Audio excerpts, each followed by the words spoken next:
Je suis pasteur Théo Chivouila. Je viens aujourd'hui parler des couples dans un contexte très important, de placer les montagnes. Nous allons expliquer ce que c'est que le couple. Nous allons expliquer ce que c'est que le montagne, ce que ça représente pour les enfants de Dieu et ce que nous devons faire. Le thème de placer les montagnes qui est pris dans le contexte très important, très précis. C'est une thématique très importante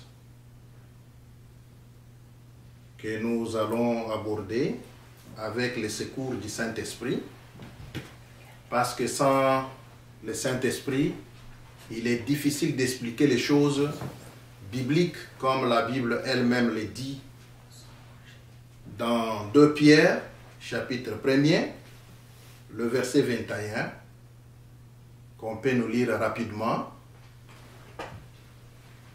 Je disais donc 2 Pierre, chapitre 1er, le verset 21. Car la prophétie n'est jamais venue par la volonté de l'homme, mais des saints, hommes de Dieu, ont parlé étant poussés par le Saint-Esprit. Oui, ce verset est très important pour ce que nous sommes en train de faire. C'est pour dire aux enfants de Dieu que ce que nous faisons ici, sans le Saint-Esprit, on ne peut pas très bien expliquer les contextes dans lesquels ce sujet ici est pris. Nous parlons des choses bibliques qui ne peuvent être bien expliquées que lorsque on est aidé par le Saint-Esprit, lorsque le Saint-Esprit est à l'œuvre. Vous comprendrez tout au long de ce que je dois parler que c'est important que le Saint-Esprit nous aide. De placer les montagnes dans un contexte des couples. Je vais parler de couples. Je vais parler de montagnes et après, je vais donner quelques sujets de prière en rapport avec les définitions que nous allons donner en ce qui concerne les montagnes et en ce qui concerne les couples. 1. Je parle maintenant d'abord des couples. Qu'est-ce que c'est que les couples? Les couples, d'une manière simple, c'est l'ensemble des deux éléments. C'est l'ensemble des deux personnes pour arriver à un résultat, arriver à une production. Dans la science, vous comprendrez que sans les couples, on ne peut pas arriver à résoudre beaucoup de choses. Je vais prendre un exemple terre à terre, mais dans le contexte scientifique, c'est les courants. Pour qu'il y ait courant et que les courants produisent quelque chose, on a besoin de deux choses. On a besoin de la phase.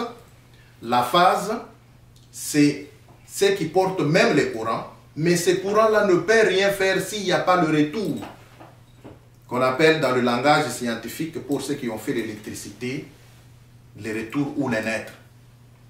Lorsqu'il y a une phase aller et qu'il y a le naître, les deux ensemble, ça produit les courants susceptibles de faire quelque chose. Même ce qu'on est en train de faire ici, c'est du courant.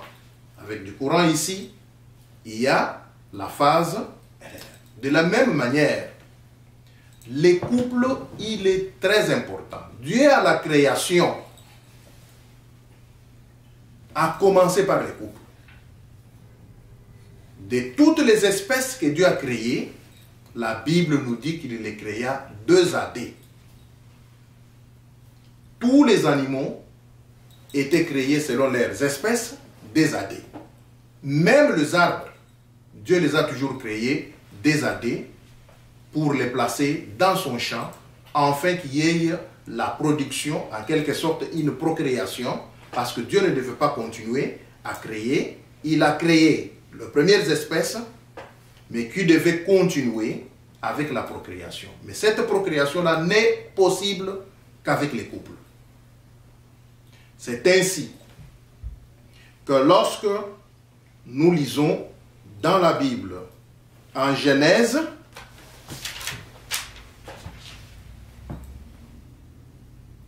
lorsque nous lisons dans la Bible, dans Genèse,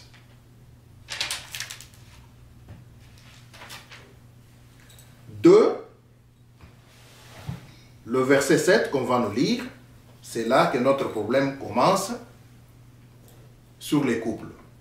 L'Éternel Dieu forma l'homme de la poussière de la terre, il souffla dans ses narines un souffle de vie, et l'homme devint un être vivant.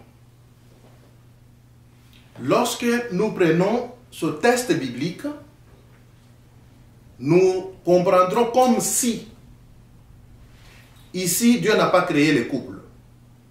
Parce que la Bible nous dit que Dieu créa l'homme de la poussière. Dieu créa l'homme, c'est au singulier.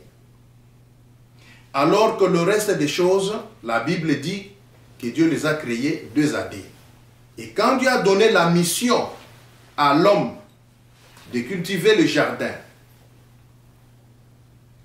et quand il a donné la mission à l'homme de gérer tout ce qui s'est trouvé dans le champ, la Bible nous dit que quand l'homme a commencé à accomplir cette mission-là, il trouva que toutes les espèces étaient désadées, alors que lui se voyait seul. C'est là qu'il y a un grand mystère. Et mystère là que nous allons décortiquer avec vous. Lorsque le Saint-Esprit nous ouvre à comprendre ces choses, à la création, Dieu n'a pas créé l'homme seul. Mais il l'a créé avec la femme au même moment.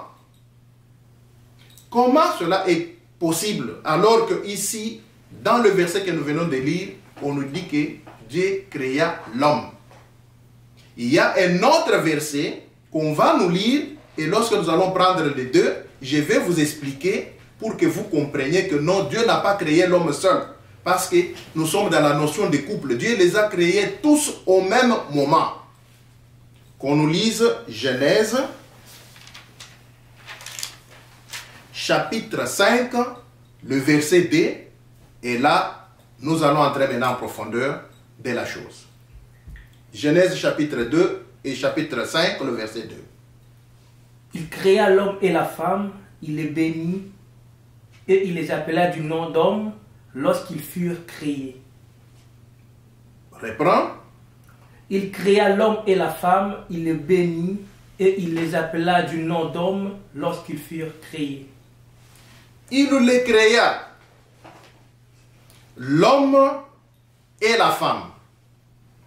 Et Dieu le bénit. C'est-à-dire qu'il n'a pas créé l'homme seul, mais il les a créés tous deux, au même moment. Mais c'est là un grand mystère. Qu'est-ce qui s'est passé?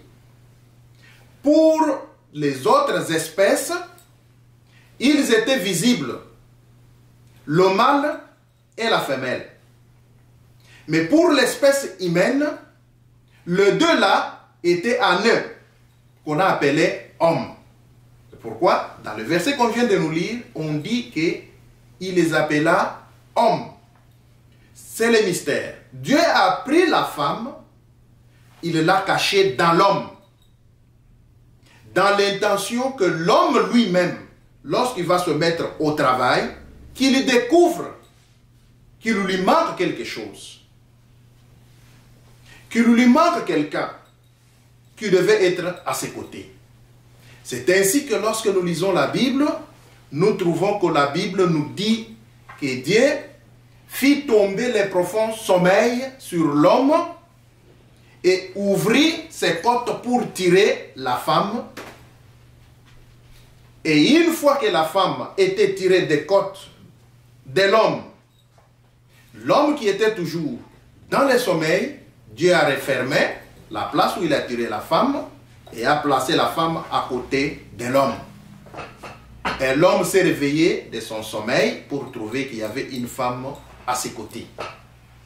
Et il a dit, cette fois, j'ai trouvé quelqu'un qui est semblable à moi, qui est os de mes os, chair de ma chair. Là, je vais dire que Dieu les a créés tous deux, parce que la grande mission que Dieu donnait à l'espèce humaine, l'homme seul ne pouvait pas faire ça. Il fallait qu'il y ait la femme. C'est là même l'essence du couple. Ce qui est très important. Et les couples-là fut même la première institution que Dieu a instituée. Dieu est descendu lui-même pour instituer ça. Donc c'est très important, les couples. Sans les couples, nous ne pouvons pas parler même des nations. C'est à partir du couple qu'il y a eu la procréation. Je dirais aujourd'hui que même ceux qui sont dans l'homme, comment on peut dire ça, l'homosexualité ou quoi là, c'est que se marient entre eux, c'est leur droit, nous n'entrons pas là-dedans, mais nous voulons tout simplement expliquer que si ils forment les couples en étant d'une même espèce, en étant, pas une espèce plutôt, en étant d'un même sexe, ça ne leur permettra pas de faire ce que Dieu a demandé à l'humanité de faire. Je donne un exemple quand je parle des couples. Lorsque vous parcourez les sciences, vous parcourez même dans un exemple terre à terre l'homme, vous allez voir que l'homme a deux mains. Il y a la main gauche et la main droite. L'homme a deux jambes, la jambe gauche et la jambe droite. L'homme a des oreilles, l'homme a des oreilles, a des yeux. C'est la notion des couples. Et pour contredire ce qui se fait aujourd'hui, pour ceux qui sont chrétiens, parce que j'ai dit que je ne condamne pas ceux qui sont dans l'homosexualité, mais néanmoins nous sommes dans notre contexte de chrétiens, les gens qui comprennent comment les choses fonctionnent, vous ne trouverez pas la main gauche sur une autre main gauche en train d'exécuter un quelconque travail. Ça devient une anomalie. Vous ne trouverez jamais une personne qui porte deux jambes superposées. Ça ne se fait pas. Et quand vous trouvez ça, c'est automatiquement une anomalie. Et une main gauche sur une autre main gauche, les deux là ne peuvent rien faire. C'est de la même manière que pour le travail de la procréation, lorsque vous avez des personnes du même sexe, ils ne peuvent pas produire, ils ne peuvent pas donner naissance. La société sera en train de s'effacer. Et pour que ça ne s'efface pas, il faut les couples. Les couples pourquoi? Les couples pour produire. Les couples pour chercher la bénédiction. Les couples pour chercher beaucoup de choses que Dieu a promis. Et c'est très important. Nous entrons maintenant dans une deuxième partie, très importante maintenant, qui parle de déplacer les montagnes. Les montagnes par rapport à la Bible. Ou bien, nous pouvons d'abord partir de manière scientifique. Les montagnes en géographie, ce sont des masses de terre élevées sur la surface de la terre. Et ça constitue des fois des blocages lorsque, dans un contexte par exemple de l'agriculture, quelqu'un qui veut cultiver son champ, lorsqu'il y a plusieurs montagnes, ça devient des blocages. Il ne sait pas très bien produire, il faut effacer ces montagnes-là. Il faut les enlever. Et dans le contexte biblique, par le biais du Saint-Esprit, nous comprenons que lorsque nous parlons de couple et que nous parlons de montagnes, les montagnes sont de difficultés, sont des blocages qu'on trouve dans le mariage, qu'on trouve dans les couples. À l'homme, dans le contexte du couple, Dieu leur a donné la capacité de déplacer ces montagnes-là. Et cette capacité-là, c'est ce que nous appelons la foi. Ok, qu'on nous lise la Bible. Matthieu 17.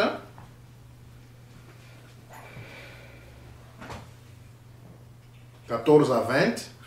Et puis Marc 11, 22 à 25. Matthieu 17, 14 à 20. Lorsqu'ils furent arrivés près de la foule, un homme vint se jeter à genoux devant Jésus et dit, « Seigneur, aie pitié de mon fils qui est lunatique et qui souffre cruellement. Il tombe souvent dans le feu et souvent dans l'eau. Je l'ai amené à tes disciples et ils n'ont pas pu le guérir. » Race incrédule et perverse, répondit Jésus. Jusqu'à quand serai-je avec vous? Jusqu'à quand vous supporterai-je? Amenez-le-moi ici. Jésus parla sévèrement au démon qui sortit de lui et l'enfant fut guéri à l'heure même. Alors les disciples s'approchèrent de Jésus et lui dirent en particulier, « Pourquoi n'avons-nous pas pu chasser ce démon? » « C'est à cause de votre incrédulité, leur dit Jésus. Je vous l'ai dit en vérité, si vous aviez de la foi comme un grain de sénévé, vous diriez à cette montagne, transporte-toi d'ici. Elle se transporterait, rien ne vous serait impossible. » Jésus prit la parole et leur dit, « Ayez foi en Dieu. Je vous l'ai dit en vérité, si quelqu'un dit à cette montagne, ôte-toi de là et jette-toi dans la mer, et s'il ne doute point en son cœur, mais croit que ce qu'il dit arrive, il le verra s'accomplir. C'est pourquoi je vous dis, tout ce que vous demanderez en priant, croyez que vous l'avez reçu et vous le verrez s'accomplir. » Alors, bien aimés, nous sommes en train de parler des couples. Comment les couples peuvent être capables de déplacer les montagnes que nous avons définies ici comme étant des problèmes qui se posent dans les couples, dans le mariage. Dans Matthieu, chapitre 17, les versets 20, les versets 14 à 20, on nous parle d'un homme qui amena auprès de Jésus-Christ son fils qui était épileptique. Le fils qui tombait souvent dans l'eau, dans le feu, que l'homme était de passer par ces problèmes qui constituaient une montagne dans sa vie, dans son couple, dans son mariage, dans sa famille, sans solution. Mais lorsque Jésus revenait de la montagne de transfiguration avec ses disciples, cet homme alla au-devant de lui avec son fils pour dire que « Seigneur, si tu peux guérir mon fils,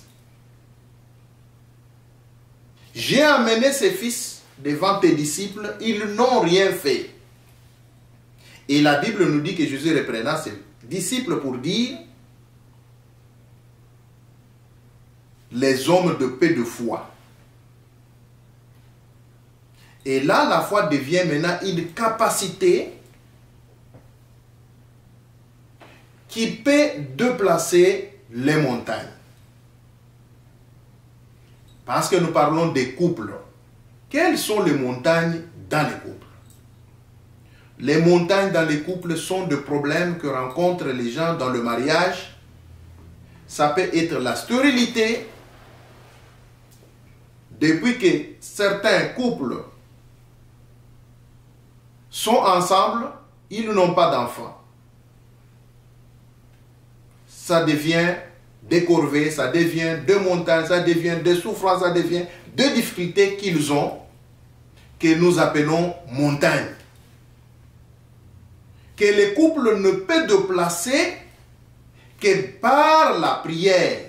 c'est-à-dire résoudre ces problèmes-là, connaître la délivrance par rapport à ces souffrances-là, par rapport à cette stérilité, par rapport à toutes sortes de problèmes qu'ils peuvent connaître dans leur couple, qu'ils ne peuvent trouver des solutions que dans la foi. C'est ainsi qu'on parle de déplacer les montagnes. Ce qui voudrait tout simplement dire que les hommes doivent avoir la capacité de trouver des solutions à leurs problèmes par la prière. Et ce n'est pas n'importe quelle prière, mais une prière de foi. C'est ainsi que Jésus dit, si vous avez la foi, vous serez capable de dire aux montagnes, ôte-toi de là, jette-toi dans l'eau, et les montagnes sautera et sera jetée dans l'eau. C'est ça, déplacer les montagnes. Bien-aimés, quels sont les problèmes que vous avez aujourd'hui qui vous dérangent dans votre mariage? En tant que couple, vous devez d'abord vous souder. Parce que la Bible dit aussi, quelque part, quand nous lisons dans la Bible, dans Matthieu 18, 19 à 20, on peut nous lire ces versets-là, nous allons comprendre que lorsque les gens se mettent ensemble, s'accordent pour prier, et une prière de foi, les problèmes, quelle que soit leur dimension, leur grandeur, trouvent des solutions. Rien ne résiste à la foi. Qu'on nous lise rapidement. Je vous dis encore que si deux d'entre vous s'accordent sur la terre pour demander une chose quelconque, elle leur sera accordée par mon Père qui est dans les cieux. Car là où 2 ou 3 sont assemblés en mon nom, je suis au milieu d'eux. Ici, nous ne parlons pas des assemblées comme des églises. Nous parlons du couple. Dans le lieu de mariage, les couples rencontrent beaucoup de problèmes aujourd'hui, des difficultés de tout genre, qui ne peuvent être résolues que par la prière de foi. Lorsque les deux là sont en accord, sont dans l'union, sont dans l'harmonie, et au moyen de la foi véritable en Jésus-Christ, rien ne peut résister. Bien-aimés, peut-être que depuis que vous vous êtes mariés, vous avez un sérieux problème, vous n'avez pas d'enfant, c'est une montagne pour vous. Depuis que vous vous êtes mariés, rien ne marche dans votre foyer. Les finances sont difficiles, ce sont des montagnes. De maladies qui ne guérissent pas, ce sont des montagnes. Et tant d'autres problèmes que vous connaissez vous-même. Mais je voudrais vous inviter à vous mettre d'accord d'abord dans votre couple et exercer votre foi véritable dans le Seigneur Jésus-Christ, et des solutions seront trouvées à votre problème. C'est ça, déplacer les montagnes. Déplacer les montagnes voudrait tout simplement dire trouver des solutions aux problèmes que vous avez. Parce que les problèmes là, ce sont des montagnes dont la Bible parle. Les couples à la création, Dieu leur avait donné la mission, c'est la procréation. C'est la gestion du jardin. Aujourd'hui, les gens ont des problèmes dans leur couple parce que de un, ils ne se mettent pas d'accord. Ils sont diversifiés dans leur façon de voir des choses. Ils ne s'accordent pas. Ils ne divergent pas. C'est pourquoi leurs problèmes ne trouvent pas de solution.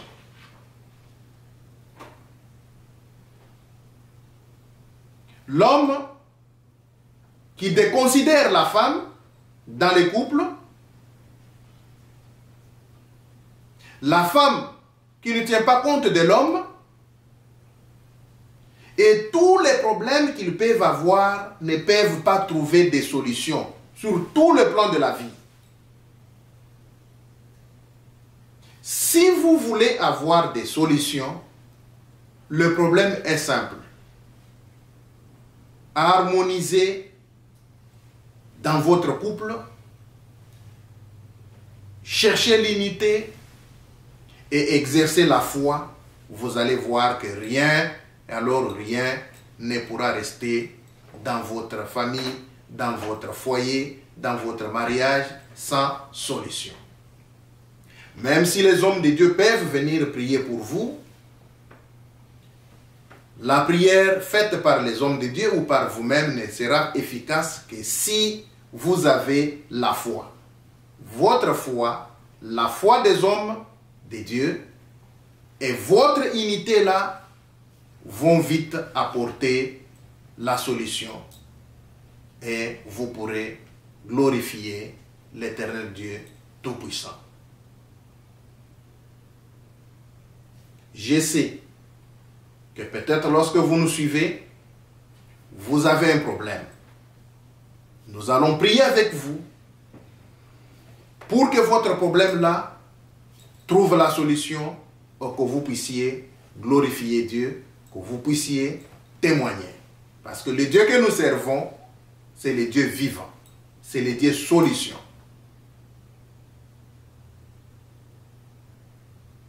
Quel est votre problème?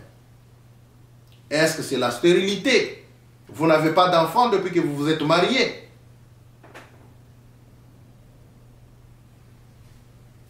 Ayez la foi avec la prière que nous allons faire. Dieu va vous donner des enfants. Parce que c'est à cela qu'il vous a appelé.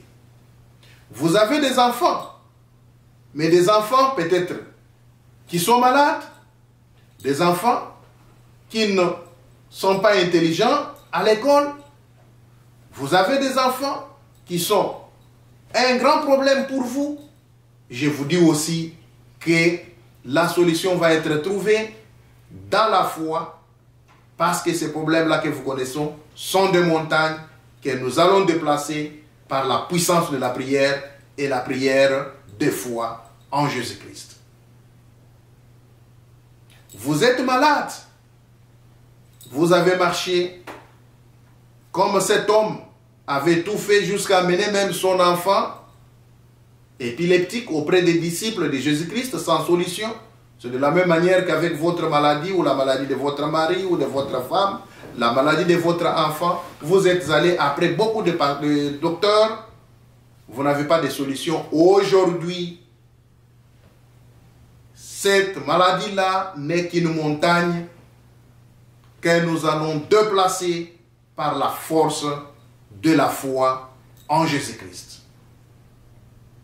Les finances ne marchent pas, c'est parce que peut-être vous ne vous accordez pas. Accordez-vous et par la foi, nous allons aussi prier. Vous verrez que les finances vont vous obéir, ça va marcher et tout va aller de l'avant.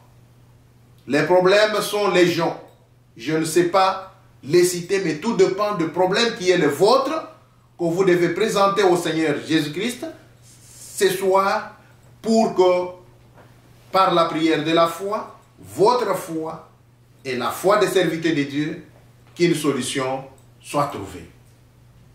Maintenant là, nous allons prier avec vous. Là où vous êtes, si vous êtes ensemble dans votre couple,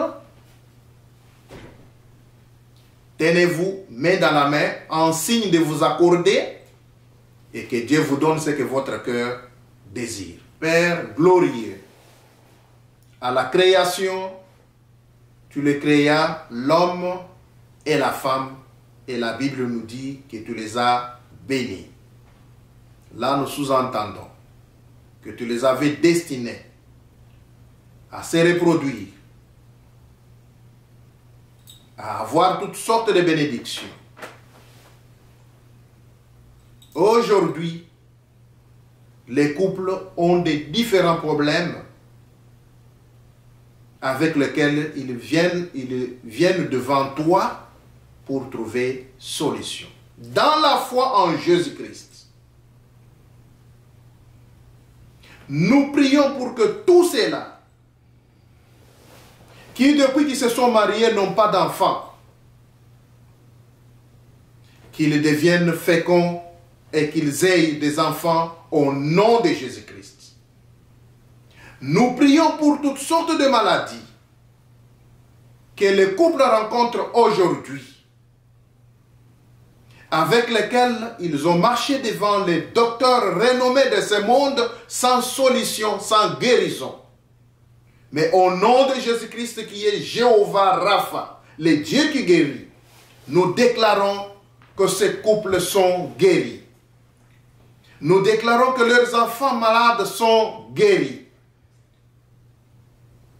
Nous déclarons que tous ceux qui dans leur famille ont eu de maladies qui constituent des montagnes pour ces couples soient déplacés au nom de Jésus-Christ.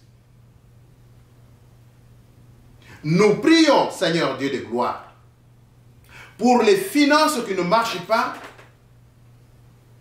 pour ceux qui n'ont pas de travail, pour les enfants qui ne s'appliquent pas bien à l'école, avec la foi de leurs parents, en couple, et notre foi, nous déclarons que ces enfants désormais sont intelligents et peuvent s'appliquer comme il se doit à l'école pour des résultats qui peuvent réjouir le parent.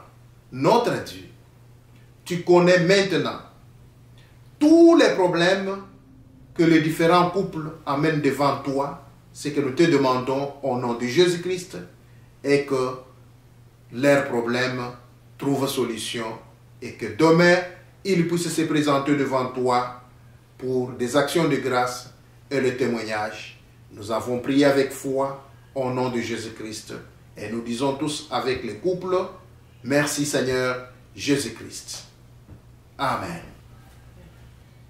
Et voilà, après cette prière, nous voulons appeler tous ceux qui nous ont suivis, mais qui n'ont jamais donné leur vie à Christ, de donner leur vie à Christ. Tous ceux qui ont des problèmes et qui voudraient que notre équipe puisse les assister, il y a un numéro qui défile au bas de l'écran. Vous pouvez appeler, il y a une équipe permanente qui pourrait vous aider, vous assister, prier avec vous et vous aider à être aussi les filles et fils de Dieu Tout-Puissant. Que Dieu vous bénisse.